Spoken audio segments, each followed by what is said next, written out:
Well, members of Congress are reacting to President Trump's unilateral decision to bomb 3 of Iran's nuclear sites.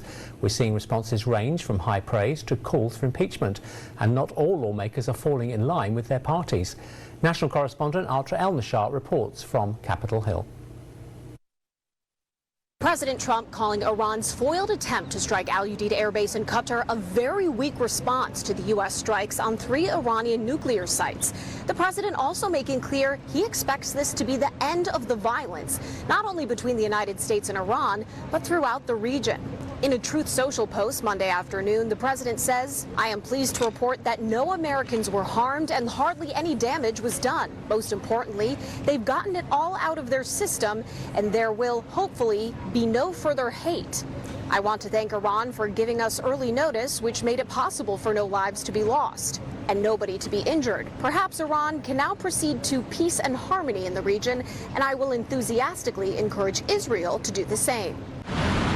Qatari officials confirmed to media outlets Iran gave them a general warning that American bases could be attacked. Immediately after the strikes, Iran made it a point to say the number of missiles they used was equal to the amount of bombs the U.S. dropped on its nuclear sites.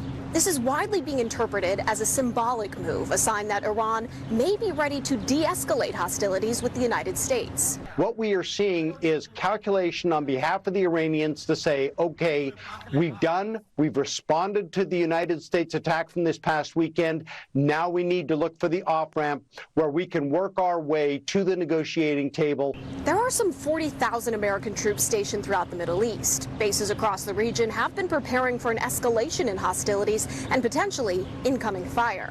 Meanwhile, there are still questions about how effective the U.S. strikes on Iran's nuclear sites were. More time is required for definitive answers, but President Trump, despite more cautious remarks from others in his administration, insists Iran's nuclear program was obliterated. President Trump was with his national security team as the early information about these Iranian strikes was starting to come out. And Tuesday morning, he's set to depart for The Hague, where he'll join a NATO summit, and allies there are certain to encourage de-escalation. At the White House, I'm Atra El-Nashar.